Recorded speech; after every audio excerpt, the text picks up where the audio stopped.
नेता प्रतिपक्ष और पूर्व मुख्यमंत्री जयराम ठाकुर ने सरकार पर एक बार फिर से तीखा हमला बोला है। उन्होंने कहा है कि सरकार निर्दलीय विधायकों को प्रताड़ित कर रही है। उन्होंने कहा कि उन्होंने इस्तीफा देकर भाजपा विधायक चुनकर आना स्वीकार किया है। उन्होंने कहा कि निर्दलीय विधायकों को सरकार का समर्थन देने की धमकी दी जा रही थी। पिछले लगभग 6 महीने से ज्यादा समय से जो एक राजनीतिक अस्थिरता का एक माहौल खड़ा हुआ है हिमाचल प्रदेश में, सरकार की वजह से, सरकार के काम करने के तौर तरीके की वजह से, उसके परिणाम स्वरूप 6 उपचुनाव हिमाचल प्रदेश में हो गए और जो 3 विधायकों ने जिन्होंने सरकार से नाराज होकर के, और नाराजगी की बात यह कि जिस प्रकार से उनके क्षेत्र को नज़रअंदाज किया गया, उनकी बातों को सुना नहीं गया, माना नहीं गया, और उसके साथ साथ में जब राज्यसभा के सीट के चुनाव के लिए उन्होंने स्वतंत्र होकर के वोट डालने के लिए कदम उठाया, जिस पर सरकार ने बहुत बड़ा एतराज़ किया, मुख्यमंत्री ने और उनके सब मंत्रियों ने, और उनके परिवार के खिलाफ, उनके खिलाफ जो है वो कई तरह के जो मामले दर्ज करने की दिशा में कदम बढ़ाए। और ऐसे में बहुत सारी चीजें इस प्रकार से हो गई। निर्दलीय विधायकों ने बहुत विचार करने के बाद एक फैसला लिया कि अगर ये प्रताड़ना का दौर इसी प्रकार से चलता रहेगा, सरकार को समर्थन देने के लिए हम पर दबाव बनाने के लिए जो प्रयत्न किए जा रहे हैं कांग्रेस पार्टी की ओर से, वो हम नहीं झेल पाएंगे। हम अपने क्षेत्र का विकास चाहते हैं। हम जनप्रतिनिधि होने के नाते स्वतंत्र होकर के अपनी बात रखना चाहते हैं, लेकिन ऐसे दबाव में ये संभव नहीं हो पाया है। और इस सूरत में उन्होंने कहा कि हम विधानसभा की सदस्यता से त्यागपत्र देते हैं, जिस त्यागपत्र को स्वीकार करने के लिए कांग्रेस पार्टी की सरकार ने विधानसभा अध्यक्ष के ऊपर दबाव डाल करके 3 महीने से भी ज्यादा का समय लगाया। अगर यही त्यागपत्र विधानसभा के अध्यक्ष महोदय जी ने समय पर स्वीकार कर लिए होते तो ये उपचुनाव की अलग से नौबत नहीं आती।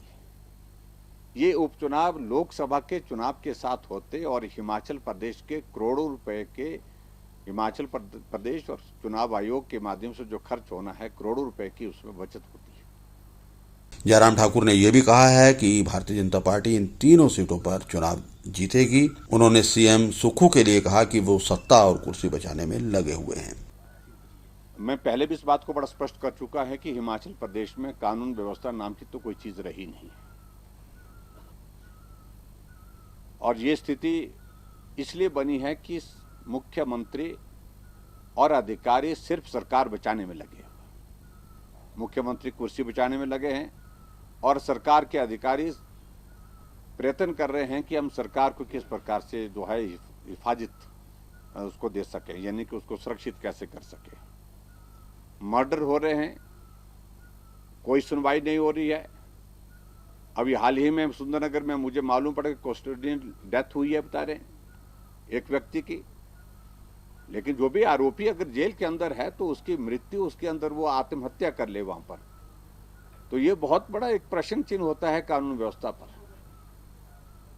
और ठीक मुझे अच्छी तरह से याद आ रहा कि ये परिस्थिति ठीक उसी तरह की बन गई थी जिस प्रकार से गुड़िया कांड जैसी घटना हुई थी, और कस्टडी में ही एक जो है मुजरिम, जिसको माना गया था, मुजरिम माना नहीं गया था लेकिन उनको गिरफ्तार किया गया था फिलहाल, तो उस वक्त पूछताछ में उसकी जो है वो उसका मर्डर हो जाता है।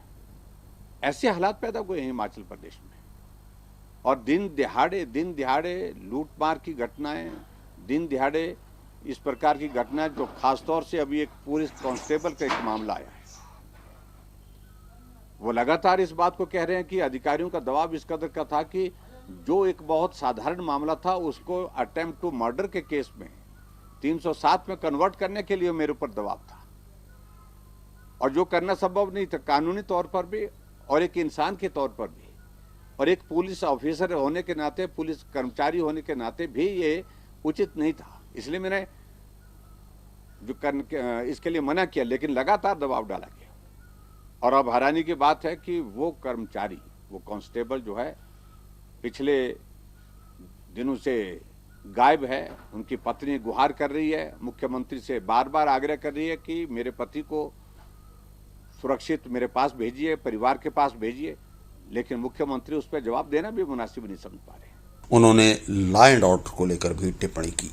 देखिए, मैं देख रहा था पिछले कल जगत सिंह नेगी जी बोल रहे थे, बहुत ज्यादा बोल रहे थे। हमने तो जजमेंट का जिक्र, हिमाचल प्रदेश हाई कोर्ट की जजमेंट का जिक्र नहीं किया।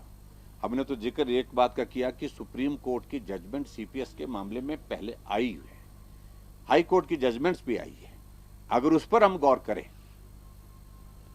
गौर करें तो निश्चित रूप से ये सीपीएस जो 6 नियुक्त किए हैं, ये गैर कानूनी तरीके से, गैर संवैधानिक तरीके से किए गए हैं और ऐसी सूरत में इनका जाना तय है। हम उस आधार पर बोल रहे हैं, लेकिन कह रहे हैं कि कंटेम्प्ट ऑफ कोर्ट के प्रति हमारा सम्मान है, लेकिन कभी भी हमने इस बात को लेकर नहीं कहा। लेकिन हम कह रहे हैं कि अगर सुप्रीम कोर्ट की उस जजमेंट पर अगर हम उसका जिक्र करें तो जाना तय है। और मैं उम्मीद करता हूं कि बहुत जल्दी, क्योंकि इस सारे मामले को लेकर के बहुत लंबा अरसा हो गया है, अब चूंकि जो जजमेंट रिजर्व है, हियरिंग दोनों तरफ से हो चुकी है सारी तथ्यों की, तो जजमेंट की उम्मीद कर रहे हैं हम। बहुत जल्दी जजमेंट जब आएगी तभी उस पर बात करेंगे।